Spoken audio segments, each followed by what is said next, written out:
परिवार study with Vanita में आपका एक बार फिर से बहुत बहुत स्वागत करती हूँ बेटा। मैं आज आपके लिए एसएससी जीडी की मैथ्स क्लास में बेटा आपके लिए शानदार क्वेश्चंस लेके आई हूँ, जो कि बेटा आपके पेपर के लिए बहुत ही हेल्पफुल रहेगा। तो बेटा मैंने आज की क्लास में हर एक चैप्टर के दो दो क्वेश्चंस लिए हैं, जो कि बेटा पेपर में पूछे जाते हैं इस टाइप के क्वेश्चन। तो शुरुआत करती हूँ। जो पहला क्वेश्चन मैं ले रही हूँ बेटा, ये है प्रॉफिट एंड लॉस का, लाभ और हानि के वाले चैप्टर से, जो कि पेपर में एक क्वेश्चन हमेशा ही पूछा जाता है इसका। लेकिन आजकल बेटा बेईमान दुकानदार के ऊपर क्वेश्चन पूछे जा रहे हैं, तो बेटा मैंने जो आज की क्लास पे लिए हैं तो बेईमान दुकानदार के ऊपर क्वेश्चन लिए हैं बेटा। इसके अलावा नेक्स्ट क्लास में भी मैं आपको बेटा हर टाइप के क्वेश्चन करवाऊँगी। तो आज मैं ले रही हूँ बेईमान दुकानदार के दो क्वेश्चन ले रही हूँ बेटा, ठीक है बेटा। तो क्वेश्चन क्या है, दुकानदार एक वस्तु का अंकित मूल्य उस वस्तु के क्रय मूल्य में 20% से अधिक अंकित रखता है। यदि क्रय मूल्य से 20% की वृद्धि हो जाए और दुकानदार अंकित मूल्य में 16% की वृद्धि कर दे तो उसका लाभ प्रतिशत क्या होगा। जब भी बेटा आपको इस प्रकार से क्वेश्चंस पूछे जाते हैं तो इस टाइप के क्वेश्चन को कैसे करेंगे ध्यान से समझना। बहुत ही अच्छा वेरी वेरी इंपॉर्टेंट क्वेश्चन है बेटा ये क्वेश्चन को। देखो बेटा इसमें हमें आपको पता है कि क्रय मूल्य हमें नहीं पता है, इसमें ना मुझे इसमें क्रय मूल्य पता है तो ना ही मुझे इसका विक्रय मूल्य पता है। तो इस टाइप के क्वेश्चन में क्या करते हैं बेटा, ये यहाँ पे आप क्रय मूल्य लिख दो और यहाँ पे MP ये होता है कॉस्ट प्राइस, जिसको हिंदी में बोलते हैं क्रय मूल्य।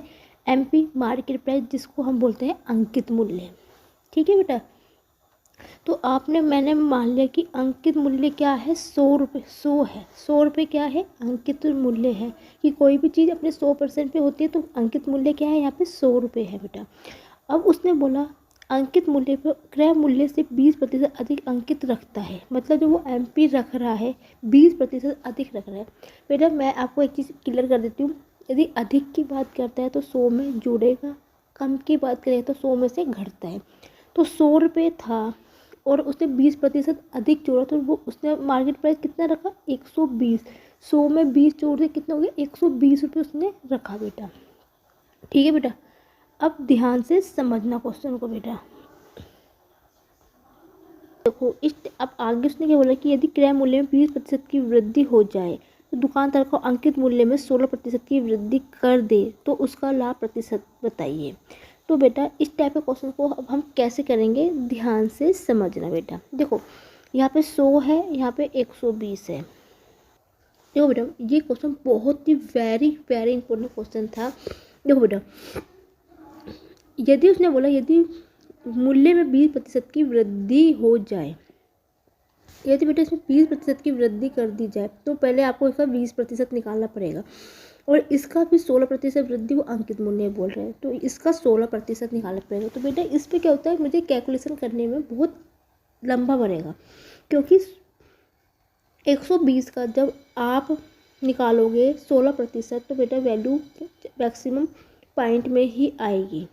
तो बेटा इसको इजी करने के लिए आपने क्या करना है, इसको ना आपने आमने सामने काट देना है, क्योंकि ये होता है दशमलव, ये होता है मतलब अनुपात में होती है वैल्यू। 0 से 0 कर दिया, 2 पंजे 10, 2 छिक्के 12। तो मैंने इसको छोटा बना दिया है, ये आमने सामने संख्या मैंने क्या कर दिया काट दी। अब बेटा 5 और 6 को आपको निकालने में थोड़ा सा टफ पड़ता है, तो क्या करती हूँ मैं दोनों साइड 0 0 100 से गुना कर देती हूँ। तो इसको मैं 500 लिख देती हूँ और इसको मैं 600 लिख देती हूँ, ठीक है बेटा। ऐसे हम कर सकते हैं ना, क्योंकि मैंने यहाँ पे अनुपात था तो मैंने इजी करने के लिए यहाँ पे काट दिया। यदि आप इसको ऐसे ही लेके निकालोगे तो बेटा थोड़ा कैलकुलेशन लंबी चली जाती है, तो जो चीज़ कट रही है सामने से उसको काट दो फिर, ठीक है। क्योंकि यहाँ से प्रॉफिट और लॉस तो मेरे को मिल नहीं रहा है, क्योंकि यहाँ पे मुझे प्रॉफिट और लॉस मुझे तब मिलेगा जब मुझे उसका विक्रय मूल्य पता होगा। तो आपने क्या करा यहाँ पे कितना हो गया 500 और 600 का अनुपात आ गया, ठीक है बेटा। अब उसने बोला क्रय मूल्य में 20% की वृद्धि। जब आप 500 का 20% निकालोगे तो बेटा कितना आएगा 20 पंजे 100, 100 रुपये आ जाएगा। तो मेरा क्रय मूल्य कितना आ गया 100 रुपये हो गया बेटा, ठीक है। इसी प्रकार जब आप बेटा जब आप 600 का 16%, क्योंकि उसने बोला है और दुकानदार के अंकित मूल्य में 16% की वृद्धि होती है, तो इसका 16% आपने निकालना है बेटा। ठीक है बेटा। अब बहुत सारे बच्चे क्या गलती करते हैं, यहाँ पे 100 लिख के आएंगे। ठीक है, मैंने भी 100 ही लिखा, लेकिन आप भी 100 लिख के आओगे, तो ये आपका यहाँ पे गलत हो जाएगा। लेकिन यहाँ पे 100 नहीं आएगा। क्यों बेटा? देखो, आपने ये निकाला कि जब क्रय मूल्य में 20% की वृद्धि हो रही तो उसमें 100 रुपये एक्स्ट्रा जोड़ा। अब पहले 500 रुपये की चीज़ थी, अब उसमें 100 बढ़ गया तो कितना होगी वो चीज़? 600 रुपये की यहाँ पे हो जाएगी बेटा। तो आप इस पॉइंट को ध्यान से समझना। बहुत से बच्चे यहाँ पे गलती करके आते हैं, आप भी इस गलती को मत करके आना बच्चा। ठीक है बेटा। देखो, मेरी वीडियो हमेशा लंबी जाती है, मैं खुद बोलूँगी बेटा, मेरी वीडियो हमेशा लंबी जाती है, लेकिन बेटा मेरा मानना है कि मैं बिल्कुल आपको जीरो लेवल से सिखाती हूँ। बेटा हर स्टूडेंट एक अलग अलग तरीके से होता है, किसी को जल्दी समझ में आता है, किसी को थोड़ा सा लेट समझ में आता है। तो बेटा ये सभी स्टूडेंट के लिए है, तो कहाँ पे बच्चे गलती करके आते हैं वो चीज़ मैं आपको यहाँ पे बता रही हूँ बेटा। ठीक है, इसी प्रकार ये 6 बार कटेगा, 16 छिक्के होता है बेटा 96। अब बेटा पहले रेट कितना था, उसका मार्केट प्राइस 600 रुपये था, उसमें 96 रुपये एक्स्ट्रा जुड़े तो कितना हो गया? ये हो गया 696। ठीक है, अब जो नया प्राइस हमें मिला है, ये क्रय मूल्य कितना है? 600 रुपये था, लेकिन अब वो मार्केट प्राइस कितना हो गया? ये न्यू एमपी कितना हो गया बेटा? मार्केट प्राइस कितना हो गया? 696। मतलब उसने जो दुकानदार थे, उसने जो पीछे से खरीदी थी सामान, होलसेल से जो उसने सामान खरीदा था वो 600 रुपये का खरीदा, लेकिन जो वो टैग लगा रहा है, जो हमें बेच रहा है वो बेटा, वो 696 रुपये में बेच रहा है। सीधी सी बात है बेटा, 600 रुपये की चीज़ को जब 996 रुपये में आप बेचोगे तो कितने का यहाँ पे लाभ कमा रहा है? वो 96 रुपये का यहाँ पे क्या कर रहा है? लाभ कमा रहा है।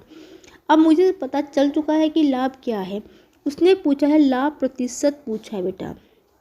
ठीक है, यहाँ पे बेटा स्पेस ना होते हुए मैं इसको नेक्स्ट पेज में कर रही हूँ बेटा। देखो, लाभ प्रतिशत का, प्रॉफिट परसेंट का फॉर्मूला होता है प्रतिशत प्रॉफिट बटा क्रय मूल्य CP गुना 100। ये इसका बेटा फॉर्मूला होता है। यदि हानि प्रतिशत पूछेगा तो यहाँ पे हानि आ जाएगी, लेकिन लाभ और हानि क्रय मूल्य पर निकलता है, ये सेम ही रहेगा।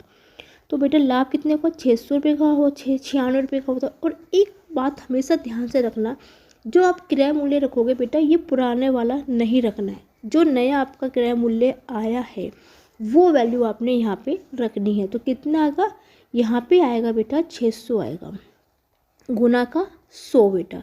2 जीरो से 4 जीरो कर गया, 9 6 एकम 6 6 6 6 6 3 6 6 36। तो 16% इसका करेक्ट आंसर होगा बेटा। ऑप्शन नंबर बी इसका बिल्कुल करेक्ट आंसर है बेटा। वेरी वेरी इंपॉर्टेंट क्वेश्चन है, आप इसको मेन के लेवल का भी समझ सकते हो क्वेश्चन बेटा। तो बहुत ही प्यारा क्वेश्चन था, मुझे बहुत ही अच्छा लगा, तो मैंने सबसे पहले अपनी वीडियो में यही क्वेश्चन सबसे पहले मैंने आपको रखा है बेटा।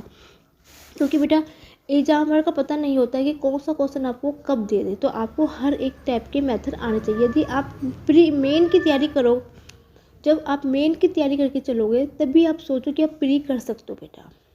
ठीक है बेटा, क्योंकि पेपर टफ नहीं आता, पेपर इजी ही आएगा, इसकी टेंशन आप बिल्कुल भी मत लेना।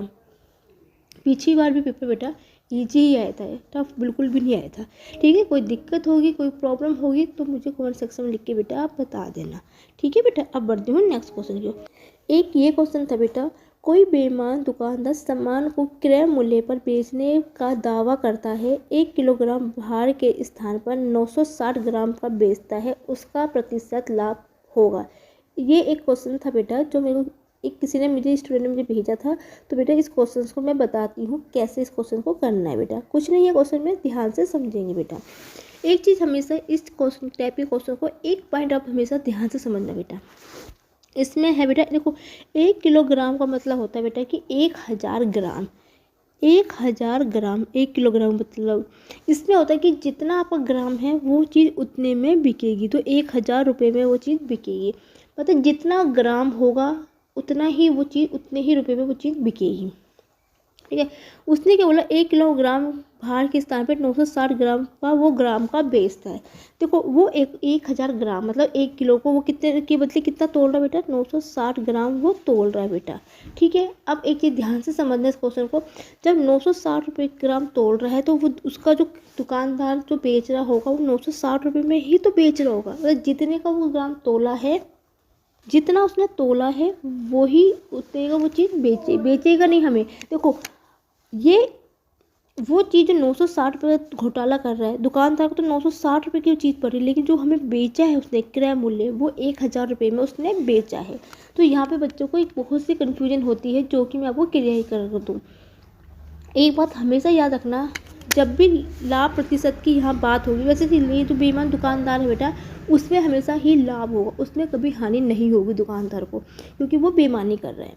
ठीक है। तो एक बार हमेशा याद रखना, ऐसे समझ में नहीं आता, एक चीज़ समझो, जो वैल्यू सबसे कम होगी ऊपर और ऊपर से नीचे वाली वैल्यू कम होगी वो ही उसका क्रय मूल्य होगा, किसका, दुकानदार का। और जो विक्रय मूल्य होगा जितने में वो चीज़ आपको बेची। तो बेटा सीधी सी बात है, 1000 ग्राम की चीज़ है, हमें तो 1000 रुपये में उसने बेची, लेकिन 960 रुपये तो उसने घोटाला किया है, तो उस यहाँ पे उसको कितने का लाभ होगा, तो 1000 में से 960 को हटाया, तो बेटा यहाँ पे 1000 की चीज़ 960 में बेची, 960 की चीज़ को 1000 रुपये में बेचा गया, तो यहाँ पे कितने का लाभ हुआ, 40% का यहाँ पे क्या हो गया, लाभ हुआ दुकानदार को। लाभ प्रतिशत का फॉर्मूला होता है लाभ, लाभ कितना है 40, क्रय मूल्य कितना है, क्रय मूल्य मैंने आपको हमेशा बताया जो कम वैल्यू होगी वही उसका क्रय मूल्य होगा। 960 मतलब जो दुकानदार जितने को बेच रहा है ना घोटाला करके, उतने रुपये वो चीज़ बिकी है वही उसका दुकानदार का क्रय मूल्य होगा, गुना 100 बेटा। 1 0 से 1 0 कट गया। ठीक है बेटा। तो काटेंगे इस क्वेश्चन को, 4 से काटती हूँ, 4 दूनी 8, 4 दूनी 8, 4 चौके 16, 24। आंसर या पॉइंट में आएगा बेटा या सही में आएगा, क्योंकि मुझे नहीं पता कि क्वेश्चन सही में आंसर था या पॉइंट में, दोनों में निकाल देती हूँ आपको। ठीक है। तो ये आंसर पॉइंट में कम ही पूछे जाते हैं, सही में पूछा गया होगा आंसर जहाँ तक मुझे ख्याल है। चलो कोई बात नहीं, कर देती हूँ। ये करेगा 4 दूनी 8, 4 पंजे 20, 4 छिक्के 24, 25/6, 25/6 का मतलब होगा बेटा 6 चौके 24, 4 सही 1/6 इसका करेक्ट आंसर है बेटा। 4 सही 1/6 का प्रतिशत का क्या होगा, इसको लाभ होगा बेटा। ठीक है बेटा। तो ये इसका करेक्ट आंसर है, क्योंकि मुझे पता है कि आंसर जो पूछे जाते हैं पॉइंट में बहुत कम पूछे जाते हैं, सही पूछे जाते हैं, लेकिन पॉइंट में पूछा हो तो मैं वो भी निकाल देती हूँ आपको। 6 चौके 24, दशमलव लगा 0, 6 एकम 6, 4 बचा 0 लग गया पॉइंट पर 6, तो 40, 6 पंजे 30, 6 छिंग 36, 6 छिंग 36। तो बेटा 4.16% का इसको लाभ होगा। यदि दशमलव में आंसर पूछा गया होगा तो 4.16, यदि सही में पूछा गया होगा तो 4 सही 1/6। वैसे तो आंसर हमेशा सही में पूछा जाता है, इस टाइप के क्वेश्चन में दशमलव में कम पूछा जाता है, लेकिन फिर भी मैंने आपको दोनों में ही बता दिया बेटा। अब बढ़ूंगी अपने नेक्स्ट क्वेश्चन की ओर। नेक्स्ट क्वेश्चन क्या है बेटा, 4 दूनी समय वाले चैप्टर से औसत चाल वाले चैप्टर से, जिससे बेटा एक क्वेश्चन पूछा ही जाता है। 2 क्वेश्चन में इसकी लेके आई हूँ जो कि बेटा पूछे ही जाते हैं क्वेश्चन इस टाइप के। तो कौन सी शिफ्ट में क्या क्वेश्चन पूछा जाए बेटा पता नहीं होता, तो आपको हर एक क्वेश्चन आने चाहिए बेटा। ठीक है बेटा। क्वेश्चन क्या है, 2 ट्रेनों 140 मीटर और 160 मीटर लंबी समांतर लाइनों पर एक दूसरे की ओर चल रही है 140 किलोमीटर प्रति घंटा की गति से, और दूसरी जो है बेटा 50 किलोमीटर प्रति घंटे की गति से मिलने के क्षण से वे कितने समय एक दूसरे से दूर है बेटा। मान लो ये एक पटरी है, तो पटरी, एक ट्रेन इस साइड चल रही है और एक इस साइड से चल रही है। ठीक है बेटा। पहली है 140 मीटर, दूसरी 160 किलोमीटर और एक चल रही है बेटा 140 किलोमीटर से, और दूसरी जा रही है 50 किलोमीटर प्रति घंटे की रफ्तार। सॉरी 140 किलोमीटर, यहाँ पे 40 होगा शायद, हाँ 40 किलोमीटर प्रति घंटा। और इसे जब यहाँ पे ये मिलने वाली होगी तो वे यहाँ से कितनी दूर है, ये आपसे पूछा गया बेटा। तो बेटा इस टाइप के क्वेश्चन में सबसे पहले हम इसकी लंबाई निकाल देते हैं। लंबाई मतलब तो दोनों ट्रेनों की लंबाई कितनी है। एक 160 किलोमीटर है, जो पटरी है उसकी लंबाई हम नाप लेते हैं। कैसे नापेंगे? जो ट्रेनों की लंबाई है 140 और 160 मीटर, दोनों को जोड़ देंगे बेटा, तो मुझे इससे लंबाई पता लग जाएगी कि पूरे प्लेटफॉर्म की जो लंबाई है या दोनों ट्रेन की जो लंबाई है वो कितनी है। तो लंबाई कितनी होगी बेटा? 160 प्लस 140 मिला के कितनी होगी? 300 हो गई बेटा। ठीक है बेटा, 300 हो गई। मुझे पता लगी कि लंबाई कितनी हो गई, इसकी कितनी है? 300 बेटा। अब उनकी मैं चाल भी नाप लेती हूँ कितनी होगी, क्योंकि बेटा ये एक दूसरे के विपरीत दिशा में चल रही है, मतलब इधर चल रही है इधर चल रही है। तो बेटा इनकी जो चालें और जो दूरी होती है आपस में जुड़ती है। यदि ये विपरीत दिशा में चल रही है तो ये जुड़ेगी, लेकिन तब एक ही दिशा में चलेगी तो इनकी दूरी और चाल जो है आपस में घटाई जाती है। तो इसलिए मैंने यहाँ पे इनको जोड़ दिया। इसी प्रकार इनकी चाल को जोड़ूंगी तो कितना होगा? 40 प्लस 50 कितना हो गया बेटा? 90 किलोमीटर प्रति घंटा। टोटल इन दोनों की चाल कितनी हो गई? 90 किलोमीटर प्रति घंटा। ठीक है, पहले मैंने इनकी लंबाई निकाल दी। पहले इनकी जो चाल दूरी टोटल दूरी कितनी होगी इनकी दोनों की, क्योंकि दोनों एक दूसरे की विपरीत दिशा में चल रहे हैं। तो यहाँ पे दूरी और चाल है आपस में जुड़ेंगी बेटा। तो एक पर कितनी होगी? 300 हो गई। चाल कितनी होगी? 90 हो गया। आपसे पूछा गया समय। तो बेटा आपने क्वेश्चन पढ़ा भी होगा कि चाल बराबर होता है दूरी बटा समय। चाल स्पीड बराबर होता है डिस्टेंस बटा टाइम। टाइम पूछा होगा तो टाइम क्या होगा? डिस्टेंस बटा स्पीड, दूरी बटा चाल। तो दूरी कितनी है बेटा मेरी? 300 है। ठीक है बेटा, और बटा 90। सॉरी बेटा, आंसर ये सेकंड में आपसे पूछा गया था। ये आंसर जो था सेकंड में है, तो सेकंड हमेशा मीटर में आता है। और ये क्या है? ये मीटर में दे रखा है, तो मीटर को मैं चेंज करने की जरूरत तो पड़ेगी नहीं। जो किलोमीटर प्रति घंटा है इसको मैं मीटर प्रति घंटे में चेंज करूँगी। जब मीटर प्रति घंटे में चेंज करोगे तो इसको 5/18 से आप गुना करोगे। 5/18 से गुना करना तो किलोमीटर प्रति घंटा मीटर प्रति मिनट सेकंड में चेंज हो जाएगा। और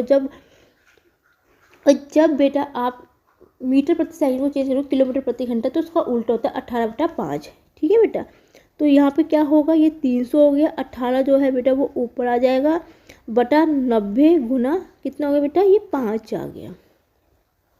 ठीक है बेटा, 0 से 0 कट गया। 9 दूनी 18 होता है बेटा। 5 छक्के 30 हो गया। 6 दूनी 12, तो 12 सेकंड इसका करेक्ट आंसर है बेटा। ऑप्शन नंबर बी इसका बिल्कुल ही करेक्ट आंसर है बच्चा। ठीक है बेटा, कोई दिक्कत होगी किसी भी क्वेश्चन में तो बेटा मेरे से पूछ लेना। अब इसी की टाइप के एक और क्वेश्चन करते हैं बेटा, जो कि मैं आपके लिए लेके आई हूँ। सेम इसी प्रकार से क्वेश्चन है थोड़ा सा। एक बस एक बाइक को 20% तेज दौड़ सकती है। दोनों एक ही समय पर एक ही स्थान से शुरू करते हैं, मतलब चलना शुरू करते हैं बेटा एक ही समय में, एक ही से शुरू करते हैं बेटा, और एक ही समय में 60 किलोमीटर प्रति घंटा दूर तक अपने गंतव्य तक पहुंचते हैं। मतलब बेटा जहाँ पे इन्होंने पहुंचना है दोनों 60 किलोमीटर प्रति घंटा की दूर तक वे साथ में पहुंचते हैं। लेकिन बेटा रास्ते में स्टेशनों पर बस 10 मिनट के लिए रुकती है। बाइक की गति क्या है? बेटा जो पहुंचती है वो जो बस है वो हर जहाँ पे स्टेशन जो उसके बने हैं वहाँ पे वो 10 मिनट के लिए रुकती है। तो पूछा है तो बाइक की चाल क्या है? तो बेटा देखो ये है बाइक है, ठीक है, और ये है बस है, इसका अनुपात उसने क्या बोला है? 20% का मतलब क्या होता है बेटा? 20% का मतलब होता है 20 गुना 1/100 हो गया। तो 20 पंजे 100 हो गया, 1/5 हो गया बेटा। ठीक है, 1/5 हुआ। तो इसका मतलब क्या है? पहले हम बाइक की बात कर रहे हैं, तो बेटा ये क्योंकि मैं बाइक की निकाल रही हूँ, ये क्योंकि इसने बोला है कि बस बाइक से 20% तेज दौड़ रही है। यदि स्पीड की बात कर रही हूँ, यदि बाइक की स्पीड 5 है तो बस की स्पीड कितनी होगी? तो 5 में 1 जोड़ूंगी तो कितनी होगी? 6, क्योंकि वो उससे तेज जा रही है। जो बस है बाइक से तेज जा रही है, तो इसलिए क्या करते बेटा? जोड़ेंगे हम। यदि कम जाती तो मैं उसको घटाती बेटा। तो कितना अनुपात? स्पीड का अनुपात कितना बन गया मेरा? स्पीड का अनुपात कितना हो गया? 5/6। एक चीज़ याद रखना, जब स्पीड ये हुई तो टाइम जो होता है बेटा ये स्पीड का उल्टा होता है, तो 6/5 होगा। ठीक है बेटा, मतलब स्पीड होती है चाल और समय। तो चाल इतनी है तो समय उसका उल्टा होगा, समय है तो चाल उसकी उल्टी होगी बेटा। ठीक है बेटा, अब यहाँ पे बीच में अंतर कितने का आ रहा है बेटा? अंतर बाइक यदि 6 है तो बस की टाइम कितना है, तो 1 मिनट का यहाँ पे अंतर आ रहा है बेटा। ठीक है बेटा, 1 मिनट का अंतर आ रहा है बेटा ये। ठीक है बच्चा, उसने क्या बोला है, रास्ते में स्टेशन में 10 मिनट तक वो वहाँ पे मिनट के लिए रुकती है बेटा बस। तो ये 1 का अंतर किसके बराबर होगा, 10 के बराबर होगा। ठीक है, अब बेटा ध्यान से समझना क्वेश्चन को। ठीक है बेटा, अब उसने क्या पूछा है, आंसर किलोमीटर प्रति घंटा में पूछा है बेटा। ठीक है, और यहाँ पे समय कितना है, 1 है। ये 1 मिनट की वो बात कर रहा है, लेकिन आंसर मेरे से घंटे में पूछा गया, तो मैं क्या करूँगी, 1 मिनट को घंटे में चेंज करूँगी। जब 1 मिनट को मैं घंटे में चेंज करूँगी तो बेटा कितना हो जाएगा, ये 1 घंटा हो जाएगा। 1 घंटे कितना होता है, 60 होता है। ठीक है बेटा, ठीक है 60 होता है। और उसने क्या बोला, ये घंटा कितने हो गए, 60 हो गया। लेकिन यहाँ पे क्या दे रखा, एक ही समय में 60 किलोमीटर घंटे में पहुँचती है। तो चाल बराबर कितना है, दूरी बटा समय। तो 60 ये हो गया और समय कितना है, 60 हो गया बेटा। तो काली कितना आ गया, ये 1 घंटा आ गया। ठीक है बेटा, ये 1 घंटा आ गया। अब 1 घंटे के बराबर कितना है बेटा। अब थोड़ी सी बच्चे यहाँ पे कन्फ्यूजन क्रिएट होती है कि मैंने आपको ये चीज़ मैंने आपको क्लियर कर दी कि 1 कैसे आए घंटा। वैसे तो ये 1 था तो 60 का था, लेकिन एक ही समय में 60 में तो कितने घंटे में पहुँचे, वो 1 घंटे में पहुँच रहे हैं दोनों एक उसमें। ठीक है बेटा, हो गया, ये आ गया 1 घंटा। लेकिन ठीक है, उसने पूछा है बाइक की गति पूछिए। तो बाइक की गति कितनी है बेटा, मेरे को की गति कितनी है बेटा। अब बेटा बहुत से बच्चे यहाँ पे गलत करके आ जाते हैं। बाइक की गति पूछनी है, गति पूछी आपसे। ठीक है, तब मेरे को यहाँ पे 1 घंटा मिल गया बेटा। आंसर किलोमीटर प्रति घंटे में पूछा गया है। आपसे क्या पूछा गया है, उसकी गति बतानी है। ठीक है, बाइक की गति पूछिए। गति बता चाल, चाल बराबर क्या होता है, दूरी बटा समय होता है बेटा। आपको ये चीज़ पता है, दूरी बटा समय। ठीक है, ये हो गया 1 हो गया, ये 1 हो गया बेटा। लेकिन यहाँ पे क्या है, 1 है 10 के बराबर है। ठीक है बेटा, बेटा 1 में 10 के बराबर हो गए यहाँ पे। ठीक है, और उसको 1 घंटे में कितना लग रहा है, 6 लग रहा है। तो 10 में कितना होगा, 10 गुना 6 कितना होगा बेटा, 60 हो गया। तो 60 मिनट इसका इतना हो गया, 60 मिनट लग रहा होता है, 1 घंटा लग रहा है इसको। ठीक है, अब आपसे पूछा गया है बाइक की गति क्या होगी। तो गति कैसे निकालेंगे बेटा, चाल बराबर दूरी बेटा समय। तो 60 ये हो गया, समय कितना है, 1 है, 1 घंटा लग रहा है। तो कितना आएगा, 60 इसका किलोमीटर प्रति घंटा इसका करेक्ट आंसर होगा बेटा। ऑप्शन नंबर ए इसका बिल्कुल करेक्ट आंसर है बच्चा। कोई दिक्कत होगी तो मुझे बता देना। ठीक है बच्चा, अब बढ़ते हैं नेक्स्ट क्वेश्चन की ओर। एक क्वेश्चन था जो कि मैं आपको यहाँ पे लिख देती हूँ। ठीक है बेटा, क्वेश्चन ये था बेटा कि यदि x y का समानुपाती है, मतलब जो x है y का समानुपाती है बेटा, ये एक क्वेश्चन था बेटा। ठीक है, क्योंकि क्वेश्चन था x y का समानुपाती है। ठीक है, और क्या देखा बेटा, y की वैल्यू हमें 8 दे रखी है। होने पर बेटा क्या होता है, यदि y की वैल्यू 8 है तो वहाँ पे x की वैल्यू कितनी है, फिर 10 है बेटा। तो आपको बताना है, तो y की वैल्यू 36 होने पर x की वैल्यू क्या होगी बेटा। ये आपसे क्वेश्चन पूछा गया था, जो कि बेटा मुझे ध्यान आया था कि ये था, ऑप्शन थे 45, 40 और 48 और डी था 42 बेटा। तो इस टाइप के क्वेश्चन को कैसे हम सोल्व करेंगे, ध्यान से समझना। क्वेश्चन क्या था, x y का समानुपाती है, यदि y बराबर 8 होने पर x की वैल्यू कितनी होती है, 10 है। तो y की वैल्यू 36 होने पर x की वैल्यू कितनी होगी बेटा। तो बेटा इस क्वेश्चन को करने का तरीका बताती हूँ। यदि x समानुपाती y के है, देखो ये x समानुपाती है y के, तो मैं क्या करती हूँ बेटा, समानुपाती का चिन्ह हटाने के लिए एक क्या करती हूँ, कोई इसको कांस्टेंट लिख सकते हो। तो x बराबर क्या हो जाएगा बेटा, y k हो जाएगा। k मैंने एक कांस्टेंट यहाँ पे लिया है बच्चा। ठीक है, ठीक है बेटा। तो आप इसको ऐसे भी नहीं करोगे तो ऐसे लिख सकते हैं, या x1 बटा y1 बराबर होता है x2 बटा y2। ये एक फॉर्मूला होता है जो कि बेटा मुझे लगता है आपको पता भी होगा, नहीं पता होगा तो इसको लर्न कर लेना बेटा। ठीक है बच्चा, तो x1 कितना दे रखा है हमें, 10 दे रखा है। ठीक है, y1 कितना है, 8 दे रखा है। x2 मुझे यहाँ पे निकालना है बेटा, और y2 कितना दे रखा है, 36 दे रखा। बस वैल्यू पुट करना, आंसर आपका आ जाएगा बेटा। 2 पंजे 10 हो गया बेटा, 2 चौके 8, 4 निम 36, 5 निम 45। 45 का करेक्ट आंसर था ऑप्शन नंबर ए। बच्चे इसमें बहुत से कन्फ्यूजन करके आते हैं, लेकिन बेटा इसको कुछ नहीं करना, x1/y1 बराबर x2/y2 वैल्यू पुट करना, कुछ भी पूछ ले आपसे वैल्यू पुट करना, आंसर आपका आ जाएगा बेटा। ठीक है बेटा, अब बढ़ती हूँ नेक्स्ट क्वेश्चन की ओर।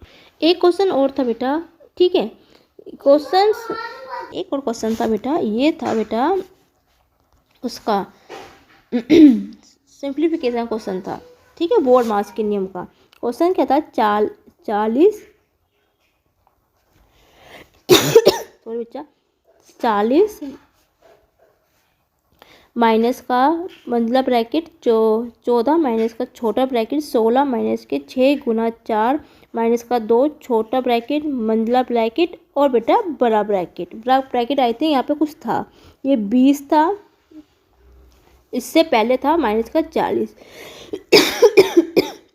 सॉरी बच्चा 40 माइनस का बड़ा ब्रैकेट 20 माइनस का मंझला ब्रैकेट 14 माइनस के छोटा ब्रैकेट 16 माइनस का 6 गुना 4 माइनस का 2 छोटा ब्रैकेट बड़ा ब्रैकेट मंझला ब्रैकेट और बड़ा ब्रैकेट को क्लोज कर दिया है।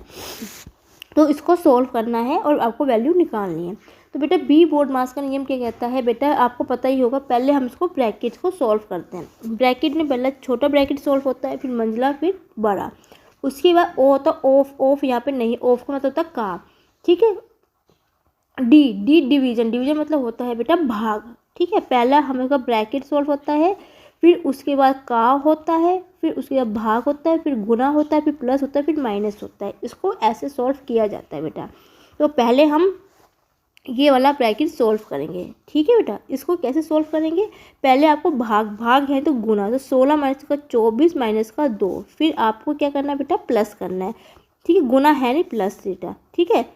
तो 16 और ये है 16 हो गया बेटा, और 24 और 2 कितने 26, तो 26 में से 16 गए तो बेटा कितना बचेगा, माइनस का 10 बचेगा। अब ये छोटा ब्रैकेट हट गया, तो मंझला ब्रैकेट कितना हुआ, 14 माइनस के 10, मंझला ब्रैकेट हटाएंगे तो 14 में से 10 गए बेटा, कितना बचेगा बेटा, माइनस का, सॉरी ये माइनस है, ये माइनस है, तो यहाँ पे प्लस हो जाएगा, क्योंकि माइनस का बाहर था, जब ब्रैकेट के अंदर खोगे तो माइनस क्या होता है बेटा, प्लस हो जाता है। तो प्लस हो गया, कितना हो गया, ये 24 हो गया। अब ये मंझला ब्रैकेट भी हट गया मेरा, तो अब कितना बचेगा बेटा, ये बाहर 40 तो ऐसे ही रहेगा, मंझला बड़ा ब्रैकेट 20 और ये माइनस का है तो माइनस का 24 होगा बेटा। ये बड़ा ब्रैकेट हटाएंगे तो कितना, 20 में से 24 के माइनस का 4 हो गया बेटा। 40 ये हो गया बेटा, ठीक है बेटा, 40 ये हो गया, ये माइनस का क्या हो गया, प्लस हो गया। तो 40 और 4 कितना हो गया, 44 इसका करेक्ट आंसर हो गया बेटा। वैसे तो बेटा मैं हर अपनी वीडियो में 10 क्वेश्चंस लेके आती हूँ, लेकिन बेटा कुछ क्वेश्चंस स्टार्टिंग के काफ़ी लंबे चलने के थे, तो बेटा इसलिए मैं कुछ क्वेश्चंस को मैं थोड़ा हैंड से क्वेश्चंस से खुद करवा रही हूँ बेटा। तो इसकी थोड़ी सी मेरे पास अभी PDF नहीं है, मैं क्वेश्चंस टाइप नहीं कर पाई थी, जिसके कारण बेटा थोड़ा सा मेरे को ज़रा हैंड में मेरे फ्रैक्चर हो गया था, जिसके कारण कुछ टाइम से मैं इसकी कंटिन्यू क्लास भी नहीं ले पा रही थी मैथ्स की। तो मुझे थोड़ी टाइपिंग में दिक्कत हो रही है बेटा, तो थोड़ा सा मैंने जितने क्वेश्चन थे वो मैं अपने करा दिया। कोशिश करूँगी कि अब मैं डेली ही इसकी क्लास डेली ही रखूँ बेटा। तो कुछ क्वेश्चन और करा देती हूँ मैं आपको। हाँ बेटा, एक क्वेश्चन ये था, यदि बेटा 3:5 बराबर दे रखा x/75 हो, तो आपसे x की वैल्यू यहाँ पे पूछी गई है बेटा। तो इस टाइप के क्वेश्चन को बेटा ये क्या है, फोर्थ प्रोपोर्शन वाला क्वेश्चन। फोर्थ प्रोपोर्शन मतलब चतुर्थ अनुपाती वाला क्वेश्चन होता है। इसका तरीका होता है निकालने का, पहला पद गुना आखिरी पद बराबर होता है बीच वाले पद गुना आखिरी पद। तो बेटा पहला पद गुना आखिरी पद गुना दूसरा पद गुना तीसरा पद के, या बाहर वाले पदों का गुणनफल बराबर होता है अंदर वाले पदों के गुणनफल के। मुझे सबसे अच्छा तरीका लगता है कि पहला पद A/B बराबर होता है C/D के। पहला पद बेटा दूसरा पद बराबर तीसरा पद बेटा चौथा पद। तो मुझे ये वाला मेथड ज़्यादा ईजी लगता है। आपको कौन सा मेथड ठीक लगेगा आप उस वाले मेथड से करेंगे। ठीक है बेटा, वैल्यू पुट करी, 3/5 बराबर हो गया x/75। 5 से काटूंगी, 5 कम 5, 5 5 25, 25 15 या 45। तो x की वैल्यू कितनी आ गई बेटा, 45 इसका करेक्ट आंसर है बेटा। थर्ड प्रोपोर्शनल, तृतीय अनुपाती, द्वितीय अनुपाती, मध्य अनुपाती, गुण अनुपाती, ये 4 क्वेश्चन पेपर में हमेशा ही पूछ जाते हैं। फ्री के नंबर मिलते हैं, इसमें कुछ नहीं करना होता है, सीधा निकालना होता है वैल्यू निकालने का। तो बेटा हर एक क्लास में मैं आपको क्वेश्चन करवाती ही थी उसको, ठीक है बेटा। अब बढ़ती हूँ अपने नेक्स्ट क्वेश्चन की ओर। रीजन बेटा मैंने आपको बता दिया, थोड़ा हाथ फ्रैक्चर है जिसके कारण थोड़ी सी मुझे दिक्कत हो रही थी मैथ्स की क्लास अटेंड करने में। थोड़ी सी जीके जैसी क्लास तो चल रही थी बेटा, उसमें तो टाइपिंग की थोड़ी सी इतनी नहीं थी क्योंकि वो पास थे पहले से क्वेश्चंस, मैंने उस पर टाइपिंग कर रही थी। लेकिन मैथ्स का बेटा डेली ही मैं क्लासेस लेती हूँ, तो उसमें पुराने क्वेश्चंस कितनी बार बेटा रिपीट तो नहीं करवा सकती। जो क्वेश्चंस थे नए क्वेश्चंस लेके आने पड़ते, तो टाइपिंग में थोड़ी सी दिक्कत होती। बस थोड़ा कुछ टाइम की और बात है, मेरा हाथ का प्लास्टर खुल जाएगा तो मैं डेली ही आपकी क्लासेस को रखूँगी। लेकिन फिर भी बेटा मेरी जितनी कोशिश होती है मैं क्वेश्चंस आपको लेके आती हूँ बेटा। एक और क्वेश्चन था बेटा, 8 था, 16 था, 20 था और 32 था, से विभाज्य सबसे छोटी संख्या ज्ञात करिए। से जो विभाज्य है बेटा, विभाज्य से सबसे छोटी संख्या आपने यहाँ पे ज्ञात करनी है बेटा। तो इस टाइप के क्वेश्चन को कैसे हम कैसे करते हैं उसको ध्यान से समझना। आपसे पूछा जाए सबसे छोटी संख्या पूछी जाए, सबसे बड़ी संख्या पूछी जाए, कुछ भी पूछ लिया जाए, तो सबसे पहले आपने इस चारों संख्या का क्या लेना है बेटा, एलसीएम लेना है। एलसीएम लोगे आप तो इसका जो एलसीएम लोगे वही आपका करेक्ट आंसर होगा बेटा। बताइए आप। देखो बेटा सबसे छोटी संख्या आपसे पूछी गई है बेटा। देखो ऑप्शन थे इसमें दे रखे थे बेटा, 120 था, 200 था, 144 था और डी था 160 बेटा। देखो बेटा यह सीधा एलसीएम लीजिए, सॉल्व कर दीजिए, ठीक है बेटा। या दूसरा तरीका, सबसे बेस्ट तरीका बताती हूँ, ऑप्शन से जाइए। देखो ऑप्शन में क्या है, 120 है, ठीक है बेटा। 120 8 से कटेगा, 8 एकम 8, 4 8 में 40 जाएगा, 16 से भी कट जाएगा, 16 से भी कट जाएगा, 20 से भी कट जाएगा, 32 से कट जाएगा, 6 4 दूनी 20, 4 से नहीं कटेगा ये, तो ऑप्शन ए तो वैसे भी नहीं हुआ। फिर छोटी संख्या कौन सी है, 160 है। अब 160 करती हूँ बेटा, 8 से कट जाएगा, 8 दूनी 16, 16 कम 16, 20 0 2 8 16, 32 और दूनी 32, आराम से कट जाएगा। तो ऑप्शन नंबर डी इसका करेक्ट आंसर है बेटा। सबसे बेस्ट तरीका बता रही हूँ सॉल्व करने का इसका, ऑप्शन वाइज। छोटी संख्या को पकड़ लीजिए आप सबसे पहले और इन चारों संख्या से गुणा भाग करके देख लीजिए कट रही कि नहीं कट रही है, या सीधा एलसीएम लीजिए।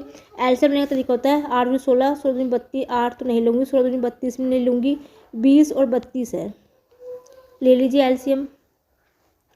5 चौके 20, 8 चौके 32, ठीक है। 5 गुना 2 हो गया, 2 दूनी 4 दूनी 8, 2 दूनी 4 दूनी 4, 2 के हाथ 5 और 5, 2 के हाथ 5 करेंगे तो कितना आएगा, 2 दूनी 4 दूनी 8, 16 32, 32 पंजे 160। ऑप्शन नंबर डी इसका करेक्ट आंसर है बेटा, ठीक है बेटा। वीडियो बहुत लंबी चलेगी ये बेटा, तो क्लास यहीं ख़त्म करती हूँ बेटा। मैं देखो बेटा ये नहीं देखती कि कोशिश मैं कितनी करवा रही हूँ बेटा, चाहे तो मैं आपको 2 5 मिनट में कोशिश करवा के ख़त्म कर सकती हूँ, 20 के 20 क्वेश्चन मैं लेके आ सकती हूँ और आपको 2 मिनट में ख़त्म करके 2 3 मिनट 5 मिनट में मैक्सिमम एक क्वेश्चन हो जाएगा। 5 मिनट में 2 मिनट में एक क्वेश्चन आराम से करवा दूँगी बेटा। देखिए बेटा मेरा मकसद होता है कि बेटा मैं आपको बिल्कुल जीरो लेवल से सिखाऊँ कि जिसको आप बिल्कुल बेसिक से समझ सको, कि जिससे आपको फ्यूचर में भी कोई दिक्कत ना आ सके। बेटा कम करो लेकिन इतना करो कि आपके लिए बहुत यूजफुल रहे। तो बेटा आज की क्लास में यहीं ख़त्म करती हूँ। उम्मीद है कि आपको आपका सक्सेस पसंद आएगा। वीडियो अच्छी लगी तो प्लीज़ बेटा like my video, comment my video, share my video. Thank you for watching my video. कल फिर मिलती हूँ नई क्लास में नए क्वेश्चनों के साथ, तब तक के लिए बच्चा बाय बाय।